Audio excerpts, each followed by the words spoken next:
Remember the Rep Yo Set DVD where they had homies from different hoods showcasing their rap skills?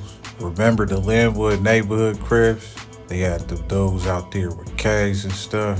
Then you should remember Devo from Linwood neighborhood crib. And he got other songs on YouTube. We did an interview a while back. I thought I'd re-release it. It's just an intro. I was just starting out the channel, but go ahead and enjoy it. He got some entrepreneur tips, and he done really came on and bounced back, man. So something positive for y'all. Check it out. How you feeling, my brother, man? Shit, I'm excellent right now. I don't have any complaints. For sure, man. We gonna do a little brief interview, so I want the fans out there to know that you're doing good, man, and we just gonna do a pretty general interview. So, for first and foremost, man, for those who don't know, like, where were you actually born at or grew up, basically? Yeah, I took my first breath of air in Southeast Linwood at St. Francis Medical Center. Yeah, I'm an actual native of Linwood, California. Now, you know, the last time people actually may have seen you was from the DVD. So without getting into any details about any ignorance or, you know, how has life been since, you know, we last seen you? Well, I transitioned a lot from the mind state that I was in during that period of time in my life. I went through some ups and downs, some trials and tribulations. Ended up catching the case like a Fed case. I got caught in a sweep in the 40s. And I went down for a minute. But during that time, I kind of enlightened myself and learned more about business and about manufacturing, just a myriad of things that's connected with business. And that's when I told myself once I returned back to society, I was going to engage in the commerce and set up shop. For sure, that's great. Man, I'm really proud of you, man, and I salute you for that, my bro, man. So how was it, man? Because, you know, I may salute you for it, man, but, you know, others, you know, that you grew up with, not everybody want to see you shine, homie. So how were you received when you decided to transition over into other ventures? Well, even prior to me transitioning, I dealt with individuals who were basically, you know what I'm saying,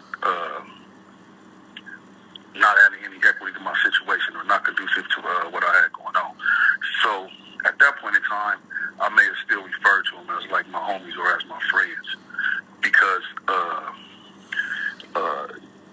just being in that environment and like hanging out with people every day, you know, you kind of become like a family of sort, or, you know what I'm saying, it's like a bond, you know what I'm saying, but over time, and actually sitting in the, you know what I'm saying, locked up, looking at things, you know what I'm saying, I came to the realization that in order for you to grow in life, you got to separate people.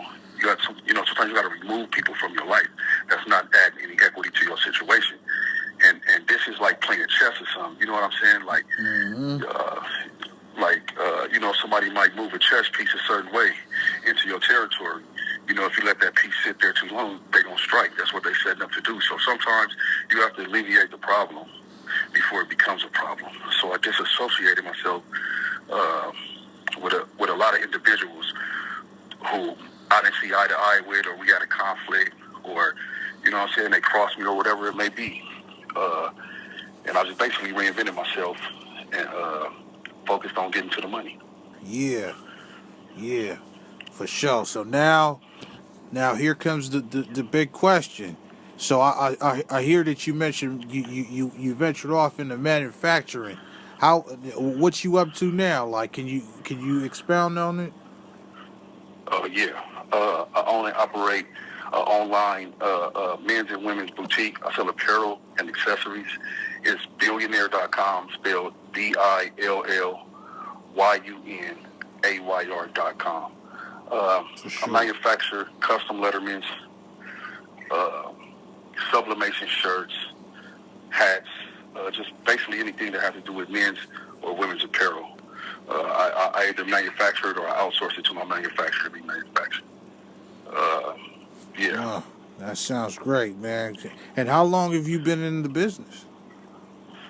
Well, I always sold, like anybody else in the streets, CDs, T-shirts, and all that since forever. Like, you know what I'm saying? But basically, just investing my capital into it and building my company. It's been about like 5 years. Wow. And it's been so since you said 5 years, the pandemic just hit. Did it affect your momentum? Well, that's what kind of fueled me and helped me, because I had a lot of time to actually sit down and do the research, build the site, add the products, make the connections, and get everything rolling. So it kind of worked to my advantage being in the pandemic.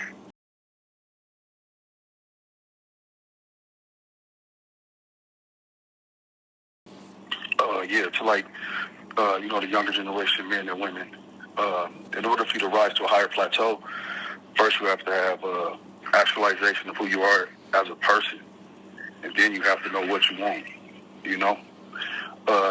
Dealing with the streets and dealing with people, a lot of them going to superimpose their insecurities and fears upon you to try to convince you that you can't go to higher heights. This is what's called being trapped in the boundaries of poverty and ignorance.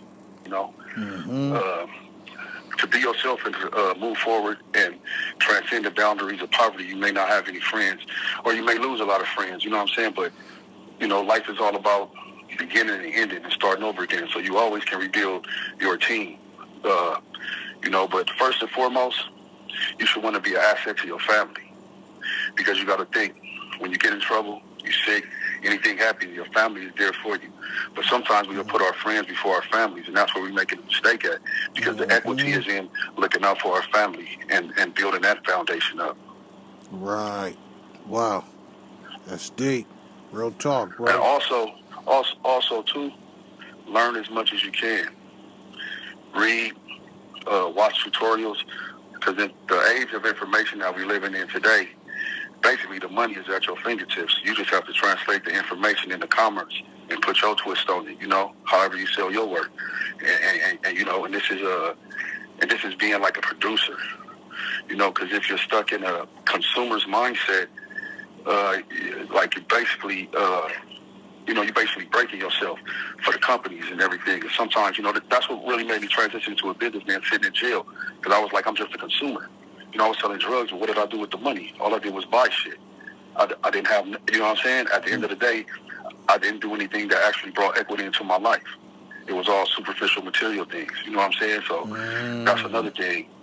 You want to be able to invest your money and use that as a tool, like I said before, you know what I'm saying, to be a foundation for your family and to help you see another day. Yes. Hey, I hope y'all listening, man. Devo talking to you right there, man. I hope you listening, man. Yeah, billionaire.com. It's spelled BILLYUNAYR.com. For sure. I'll send you the links and everything, and you can post it up. Thank you very much, man. I appreciate it. For sure. It's going to be all on the screen. Thank you, my brother, man. Before we go, though. Not a problem. Before we go, though, that next step after they change their mindset, what's some business tips for a young black man trying to do something with his money, or trying to make a flip legally? Every day, learn something or do something towards your business. Even if it's just getting a business card, even if it's talking to a manufacturer, even if it's talking to the people on the internet that influencer. And always, out of all your dough, take at least 10 or 15% and invest it into your business, because all investments don't start off large at first, but you gotta take like baby steps, like increments, like they say. Rome wasn't built in a day, but every day the bricks was laid. Ultimately, we're living in a Greco-Roman society right now. You know what I'm saying? Yeah, it's that deep. For sure. Man, I appreciate you, Devo, man. And for sure, we gonna lace it up, man. Part 2 coming soon, man. And thank you for giving this little platform of mine your time of day, my brother, man. You welcome, man. That's not a problem. We'll do it again.